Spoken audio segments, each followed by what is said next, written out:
రేపు శనివారం. పుష్య శనివారాలంటే శనిదేవుడికి చాలా ఇష్టం. రేపు శనివారం రోజు కుక్క కనిపిస్తే ఈ మాట అనండి చాలు, ఎంత తిన్నా తరగని ఆస్తి వస్తుంది.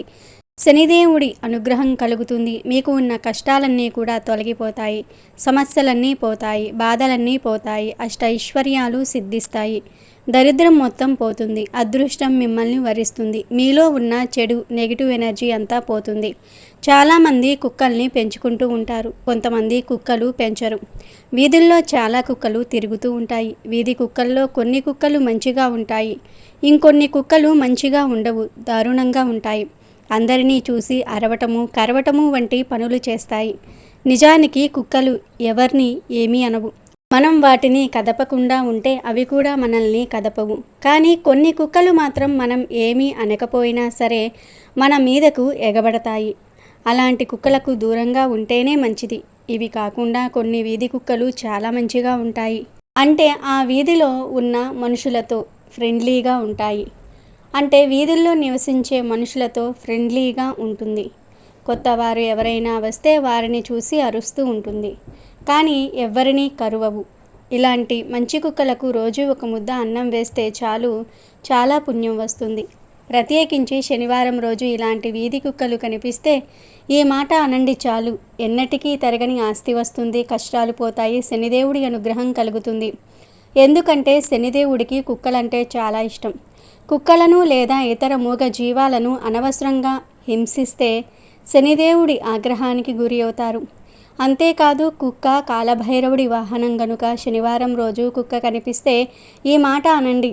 మరి ఇంతకీ శనివారం రోజు కుక్క కనిపిస్తే ఏం చేయాలి అనే విషయాన్ని ఇప్పుడు మనం ఈ వీడియోలో వివరంగా తెలుసుకుందాం. అంతకన్నా ముందు కుక్కలకు ఆహారం పెట్టడం వల్ల కలిగే ప్రయోజనాల గురించి తెలుసుకున్న వారికి జీవితంలో కష్టాలు రావు, ఎప్పుడూ కూడా దుఃఖం కలుగదు. మరి కుక్కకు ఆహారం పెట్టడం వల్ల ఏ ప్రయోజనాలు కలుగుతాయో ఈ వీడియోలో వివరంగా తెలుసుకుందాం. అంతకన్నా ముందు మా వీడియో నచ్చితే లైక్ చేసి షేర్ చేయండి. అలాగే మా ఛానల్ని కూడా సబ్స్క్రైబ్ చేసుకొని మాకు సపోర్ట్ చేయండి. ఇక వీడియోలోకి వస్తే, పూర్వం ఒక గురువు దగ్గరకు ఒక శిష్యుడు వచ్చి ఇలా అంటాడు. గురుదేవ, నా మనసులో ఒక సందేహం ఉంది. గురుదేవ, అన్ని దానాల కన్నా అన్నదానం గొప్పది అని అంటారు కదా, మరి అలాంటి అన్నాన్ని లేదా ఆహారాన్ని కుక్కలకు పెట్టడం వల్ల ఎలాంటి ప్రయోజనాలు కలుగుతాయి అని అడుగుతాడు శిష్యుడు. అప్పుడు ఆ గురువు, నాయన, కుక్కలకు ఆహారం పెట్టడం వల్ల 1 కాదు 8 ప్రయోజనాలు కలుగుతాయి. ఆ 8 ప్రయోజనాల గురించి మానవుడు తెలుసుకుంటే వారి జన్మ ధన్యమవుతుంది, జీవితంలో ఎక్కువ సుఖాలను అనుభవిస్తారు. దీనికి సంబంధించిన ఒక చిన్న కథను చెప్తాను, శ్రద్ధగా విను నాయన అని గురువు కథను ఇలా ప్రారంభించాడు. పూర్వం ఒక ఊరిలో ఒక నల్ల కుక్క ఉండేది. అది చాలా మంచి కుక్క, పైగా అమాయకమైన కుక్క కూడా. అది ప్రతిరోజు అందరి ఇంటి ముందుకు వదిలి ఆకలి బాధతో వారి వైపు దీనంగా చూస్తూ ఉండేది. కానీ దానికి ఎవరూ ఆహారం పెట్టేవారు కాదు. ఆ గ్రామంలో అన్ని చోట్ల తిరిగి తిరిగి చివరికి గ్రామం బయటకు వచ్చింది. అక్కడ దానికి ఒక ఆశ్రమం కనబడింది. ఆ ఆశ్రమంలో ఒక మహర్షి తపస్సు చేసుకుంటూ ఉన్నాడు. ఆ మహర్షి చాలా గొప్పవాడు. అతను మనుషులతోనే కాదు పశుపక్షాదులతో కూడా మాట్లాడగలడు. ఆ మహర్షి ఆ నల్ల కుక్క చూసి ఇలా అంటాడు. ఏం జరిగింది? నువ్వు ఎందుకని గ్రామం వదిలి ఈ అడవిలోనికి వచ్చావు? ఎందుకని నువ్వు దిగాలుగా ఉన్నావు అని అడుగుతాడు. మహర్షి అంత ప్రేమగా మాట్లాడేసరికి కుక్క బోరున ఏడ్చేస్తుంది. ఏడుస్తున్న కుక్కను చూసి మహర్షి, ఏడవకు, ఏం జరిగిందో నాకు చెప్పు, నేను నీ సమస్యను పరిష్కరించగలుగుతానేమో చూద్దాం అని అంటాడు. అప్పుడు ఆ నల్ల కుక్క, ఓ మహర్షి, మీరు మహాజ్ఞానులు, మీరు సకల జీవులపై ప్రేమను చూపిస్తారు. నా బాధ మీకు తప్ప ఇంకెవ్వరికీ అర్థం కాదు అని అనుకునే నేను ఇలా వచ్చాను అని అంటుంది. అప్పుడు ఆ మహర్షి కుక్క తలను నిమిరాడు. కుక్కను తన పక్కన కూర్చోబెట్టుకొని, అస్సలు నీకు వచ్చిన బాధేమిటో నాకు చెప్పు అన్నాడు. మహర్షి దానికి ఒక రొట్టె ఇచ్చి తినమన్నాడు. ఆ తర్వాత మహర్షి కుక్కతో, అంత పెద్ద ఊరిలో నీకు తినడానికి ఒక్కరు కూడా ఆహారం పెట్టలేదా అని అడుగుతాడు. అప్పుడు ఆ కుక్క ఏడుస్తూ, మహాత్మా, నేను మీకు ఏం చెప్పగలను? మా కుక్కల బాధ గురించి. స్వామి, మా జీవితమే ఒక దురదృష్టకర జీవితము. మాకు ఇల్లు ఉండదు. సంపాదించుకొని తినటం మాకు చేతకాదు. స్వామి, ఆ భగవంతుడు మాలాంటి మూగజీవాలకు తోడుగా ఉండమని మనుషులను సృష్టించాడు. కానీ ఈ మనుషులు చాలా స్వార్థపరులు. వారు తిన్న ఆహారం మిగిలితే డస్ట్బిన్లో పడేస్తారు లేదా మరెక్కడో పడేస్తారు. కానీ మేము ఎంతో ఆకలితో అలమటిస్తూ ఉంటాము. మాకు మాత్రం కొంచెం కూడా ఆహారం పెట్టరు. మేము మనుషుల ఇంటికి, గ్రామాలకు కాపలా కాస్తాము. అయినా ఈ మనుషులకు విశ్వాసం ఉండదు. స్వామి, మేము ఈ మనుషులపై ఆధారపడి బ్రతుకుతాము. కానీ ఈ మనుషులు మమ్మల్ని ఏమాత్రం పట్టించుకోరు. అందుకే మేము ఎండాకాలంలో ఎండలో, వానాకాలంలో వానలో, చలికాలంలో చలికి వణుకుతూ బిక్కుబిక్కుమంటూ కాలం గడుపుతూ ఉంటాము. మాకు జ్ఞానం లేదు. మేము ఒకరిపై ఆధారపడి బ్రతుకుతాం. మాకు మీలాగా మాట్లాడటం రాదు. మా బాధలు ఎవ్వరూ పట్టించుకోరు. మేము అరిస్తే గోల అనుకుంటారు, ఏడిస్తే అపశకునం అనుకుంటారు తప్ప మాకు ఏ బాధ వచ్చిందో ఎవ్వరూ తెలుసుకోరు. అసలు మా గురించి పట్టించుకోరు. మాకు ఆకలి వేస్తుంది, దెబ్బ తగిలితే బాధ కలుగుతుంది. మాకు మీలాగా ఏడవటం కూడా వచ్చు. కేవలం ఈ 3 విషయాలలో మేము మీరు సమానమే. ఆ భగవంతుడు మేము కష్టాలను అనుభవించాలనే మాకు ఈ జన్మను ప్రసాదించాడు. మేము స్వతంత్రంగా జీవించలేము. మాకు నచ్చినవి తినలేము. మేము ఖచ్చితంగా మానవులపై ఆధారపడి జీవించాల్సిందే. మనుషుల ఇంటిలో ఒక బిడ్డ జన్మించగానే ఒక వేడుకగా జరుపుకుంటారు. కానీ మేము జన్మిస్తే ఎవరు సంతోషిస్తారు? నేను పుట్టినప్పుడు నేను పడుకున్న ప్రదేశం చాలా వెచ్చగా, మృదువుగా ఉంది. ఆ సమయంలో అస్సలు చలి పెట్టేది కాదు. అప్పుడు నేను అనుకున్నాను, నేను ఏదో గొప్ప ఇంట్లో పుట్టాను. మా అమ్మ నాకు గొప్ప ఇంటిలో జన్మనిచ్చింది అని అనుకున్నాను. కానీ నేను కళ్ళు తెరిచి చూస్తే అప్పుడు అర్థమైంది, నా తల్లి నాతో పాటు పుట్టిన నా 4 అన్నలను తన గుండెపై పెట్టి పడుకుంటుంది. మేము మొత్తం 5గురం. నేను అందరికన్నా చిన్నవాడిని, నల్లవాడిని. మిగిలిన మా 4 అన్నలు తెల్లగా ఉన్నారు. 2 రోజుల తర్వాత మా తల్లి మమ్మల్ని వదిలి ఆహారం కోసం బయటకు వెళ్ళింది. మీకు తెలుసా స్వామి, మా అమ్మ ఆహారం సాధించడానికి చాలా కష్టపడేది.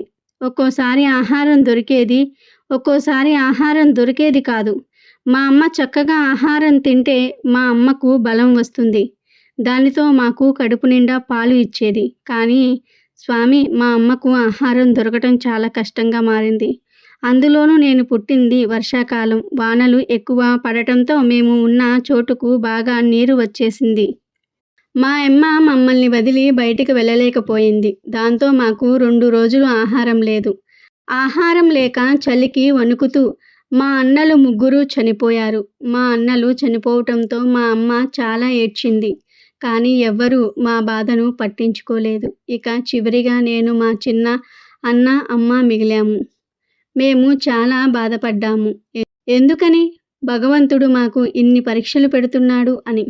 ఇక కొన్ని రోజుల తర్వాత మా అమ్మతో పాటు నేను, మా అన్నయ్య కూడా ఆహారం వెతకడానికి వెళ్ళాము. ఈ మనుషులకు మాలాంటి చిన్న జీవాలను చూసి జాలి కూడా కలుగలేదు. అప్పుడు కూడా మా అమ్మకు ఆహారం పెట్టలేదు. మీకు తెలుసా స్వామి, మా అమ్మ గ్రామాన్ని చాలా బాగా సంరక్షించేది. ఎవరైనా కొత్తవారు వస్తే వారిపై అరిచేది. పొలంలోకి ఏ జంతువులు రాకుండా చూసుకునేది. మా అమ్మ వల్ల ఇతర గ్రామాలలోని కుక్కలు మా గ్రామంలోనికి వచ్చేవి కావు. ఇంతలా గ్రామాన్ని కాపలా కాసిన మా అమ్మకు కనీసం ఒక్కరు కూడా ఆహారం పెట్టేవారు కాదు. మా అమ్మ ఎలాగైనా సరే ఆహారం సంపాదించాలని చాలా కష్టపడేది. కొందరు మా అమ్మను కొట్టేవారు కూడా. అలా ఒకరోజు మా అమ్మ మా ఆకలి బాధను చూసి తట్టుకోలేక ఒకరి ఇంట్లోకి వెళ్ళి వాళ్ళు వండుకున్న రొట్టెను తీసుకొని బయటకు వచ్చింది. అది చూసి ఆ ఇంటిలోని వారు, చుట్టుప్రక్కల వారు మా అమ్మను కొట్టారు. మా అమ్మ ఆ దెబ్బలను భరించి మా కోసం ఒక రొట్టెను తెచ్చింది. మా అమ్మ కష్టాన్ని చూసి మేము బాగా బాధపడ్డాము. ఒకరోజు మా గ్రామంలో ఒక సేటు తనకు బాగా లాభాలు వచ్చాయని భోజనాలు పెట్టించాడు. భోజనాలు తయారు చేసే వద్దకు మా అమ్మ వెళ్ళింది. అక్కడ భోజనం తయారు చేసేవారు మా అమ్మపైకి కర్ర విసిరారు. దాంతో మా అమ్మకు గాయమయ్యింది. కొంచెం సమయమైన తర్వాత అందరికీ భోజనం వడ్డించారు. మా అమ్మ ఆకలి తట్టుకోలేక భోజనాలు తయారు చేసిన ప్రదేశంలోనికి వెళ్ళింది. ఇంతలో అక్కడికి వంటవారు వచ్చారు. మా అమ్మను చుట్టుముట్టి కొట్టబోయారు. మా అమ్మకు వేరే మార్గం లేక పక్కన భోజనం చేసేవారిపై నుండి దూకింది.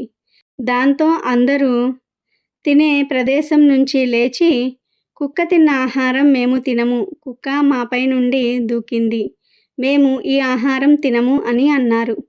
ఇంతలో కొందరు వచ్చి, ఆ కుక్క ఏ ఆహారం తినలేదు, ఇంకా మీ ఆహారం కూడా ఆ కుక్క తినలేదు, దాని కాలితో తొక్కలేదు, మా వాళ్ళు పెట్టిన కంగారుకు అది బెదిరిపోయిందే తప్ప అది చాలా మంచి కుక్క. అయినా నగరంలో కుక్కలకు స్వయంగా వారి చేతులతో ఆహారం పెడతారు, వాటితో చక్కగా స్నేహం చేస్తారు, మనలాగా కుక్క కనిపించిన వెంటనే కొట్టరు అని అన్నారు.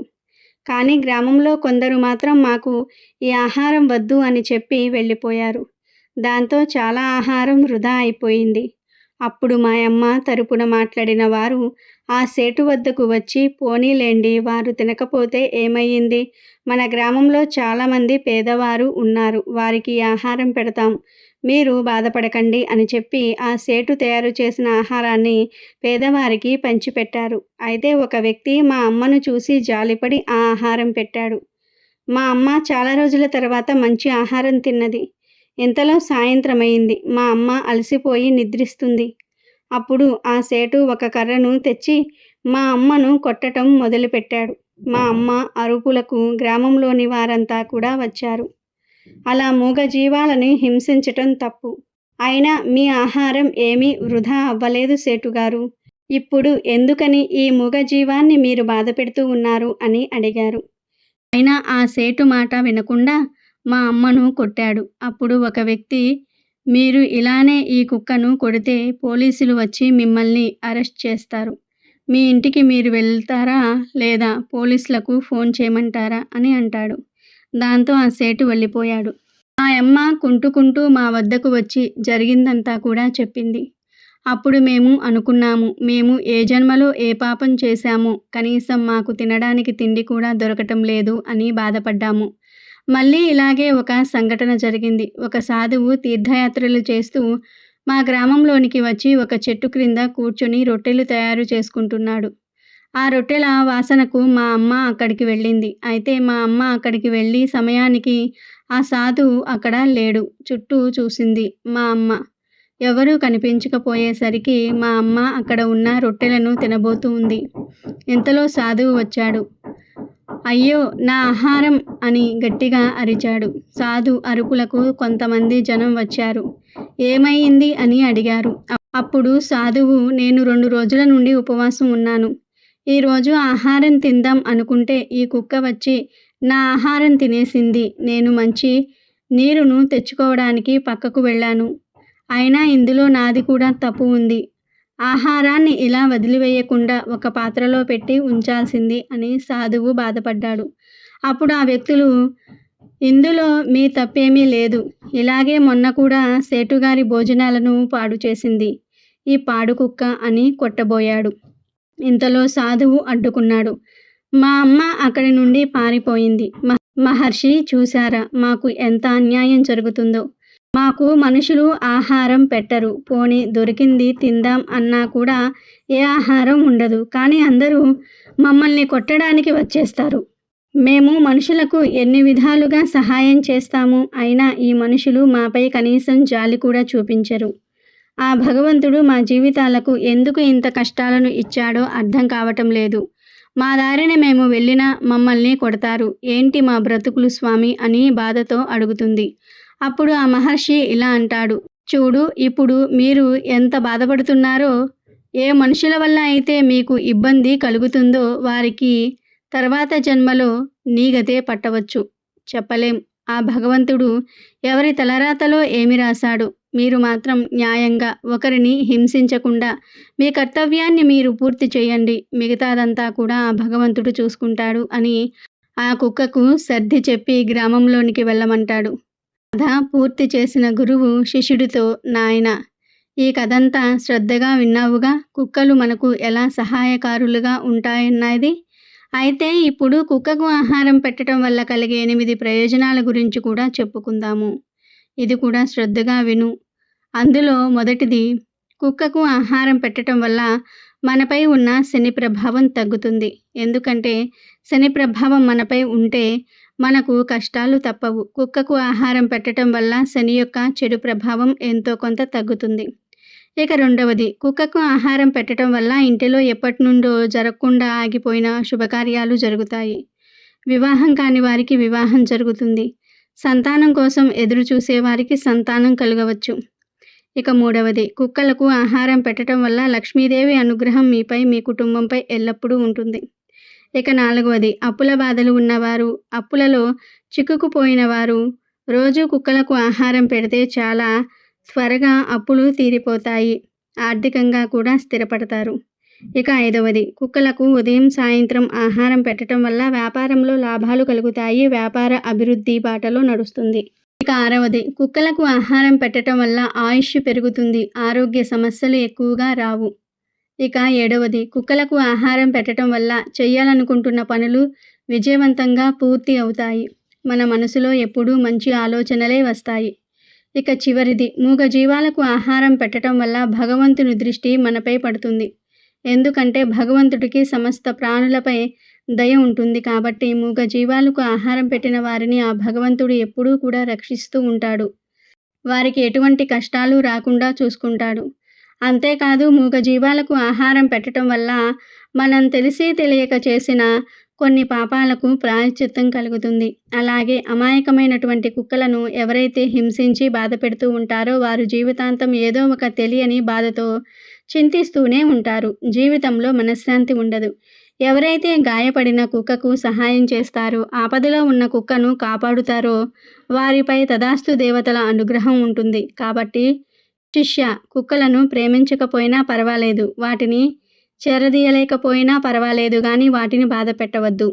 కుక్క మీ వద్దకు వచ్చినప్పుడు మీ వద్ద ఏదైనా ఆహారం ఉంటే దానికి పెట్టండి. కుక్కలు చాలా కృతజ్ఞతను కలిగి ఉంటాయి అని గురువు శిష్యుడితో చెప్పాడు. కాబట్టి ప్రతి ఒక్కరూ ఇంట్లో పెంచుకునే కుక్కలను, వీధిలో తిరిగే కుక్కలను బాధ పెట్టకుండా ఉండండి. మీరు వండుకున్న పదార్థాలలో ఎంతో కొంత ఆహారం వాటికి పెట్టండి. ఎప్పటికైనా అవే మీకు రక్షణగా ఉంటాయి. మరి ప్రతి ఒక్కరూ కుక్కలకు ఆహారం పెట్టి ఈ 8 ప్రయోజనాలను పొంది ఆనందంగా జీవించండి. ఇక వీడియోలోకి వస్తే, కుక్కలు విశ్వాసానికి ప్రతీకలు. ముఖ్యంగా వీధి కుక్కలలో శనిదేవుడు, కాలభైరవుడు నివాసం ఉంటారు. కనుక వీధి కుక్కలను అనవసరంగా కొట్టకూడదు. వీధి కుక్కలకు ప్రతిరోజు మీరు వండుకున్న ఆహారాన్ని కొంచెం వేస్తే పుణ్యం వస్తుంది. కుక్కల గురించి శకునాలు కూడా ప్రచారంలో ఉన్నాయి. ఒక్కొక్కసారి మన ఇంటి ముందు కుక్కలు ఏడుస్తూ ఉంటాయి. మన పెద్దలు వీటిని అపశకునంగా పేర్కొంటూ ఉంటారు. వీధుల్లో కుక్కలు ఏడుస్తున్నట్లుగా ఉంటే అది అపశకునం అని, చెడుకు సంకేతమని పెద్దలు చెప్తూ ఉన్నారు. మన ఇంటి బయట కుక్క ఏడుస్తూ కనిపిస్తే మన ఇంటికి ఒక పెద్ద సమస్య రాబోతుందని అర్థం. కుక్కల ఏడుపు నష్టాన్ని సూచిస్తుంది. కొన్ని సందర్భాల్లో మీ ఇంటి చుట్టూ దుష్ట శక్తులు ఉంటే కుక్కలు దానిని పసిగట్టి మొరగటం ప్రారంభిస్తాయి. మీ ఇంటి ముందు కానీ, మీ ఇంటి దగ్గరలో కానీ కుక్క ఏడుస్తున్నప్పుడు ఓం నమఃశివాయ అనే మంత్రాన్ని జపించండి. ఇలా చేస్తే మీకు రాబోయే రోజులలో ఏ దోషాలు ఉండవు. ప్రత్యేకించి శనివారం రోజు ఏ సమయంలో అయినా సరే, అంటే పగటిపూట కావచ్చు లేదా రాత్రిపూట కావచ్చు, మీకు శనివారం రోజు ఏ సమయంలో కుక్క కనిపించినా ఆ కుక్కను మీ ఇంటి ముందుకు పిలిచి కొంచెం అన్నంలో నూనెను కలపండి. తర్వాత ఆ అన్నంలో పెరుగును కానీ, పాలను కానీ, కూరను కానీ ఏదో ఒకటి కలిపి తర్వాత ఆ అన్నాన్ని కుక్కకు ఆహారంగా పెట్టండి. ముందైతే పొడి అన్నం తీసుకోండి. ఆ అన్నంలో నువ్వుల నూనె కలపండి. నువ్వుల నూనె లేకపోతే మీరు వంటకు వాడే నూనెను కలపండి. పామాయిల్, సన్ఫ్లవర్ ఆయిల్, ఇలా ఏదో ఒక ఆయిల్ 1 స్పూన్ కలపండి. ఈ నూనె కలిపిన అన్నంలో పాలు, పెరుగు, కూర ఇలా ఏది ఉంటే అది కలిపి ఆ అన్నాన్ని కుక్కకు పెట్టండి. కుక్క అన్నం తినే సమయంలో ఓం శం శనియే నమః అనే మంత్రాన్ని 3 సార్లు జపించండి. ఒక కుక్క వస్తే ఒక కుక్కకు అన్నాన్ని వేయండి. 3-4 కుక్కలు వస్తే వాటన్నిటికీ కలిపి అన్నాన్ని వేయండి. మంత్రాన్ని మాత్రం 3 సార్లు జపించండి. శనివారం రోజు కుక్క కనిపిస్తే ఈ చిన్న పని చేయటం వలన శనిదేవుడి అనుగ్రహం కలుగుతుంది. మీకు ఉన్న దోషాలు కష్టాలు అన్నీ పోతాయి. మీ జీవితం అద్భుతంగా మారిపోతుంది. తరతరాలకు తరగని ఐశ్వర్యం వస్తుంది. మీకు అన్ని శుభాలే జరుగుతాయి. కనుక శనివారం రోజు మీకు కూడా కుక్క కనిపిస్తే ఈ చిన్న పనిని చేసి మంచి శుభ ఫలితాలను పొందండి.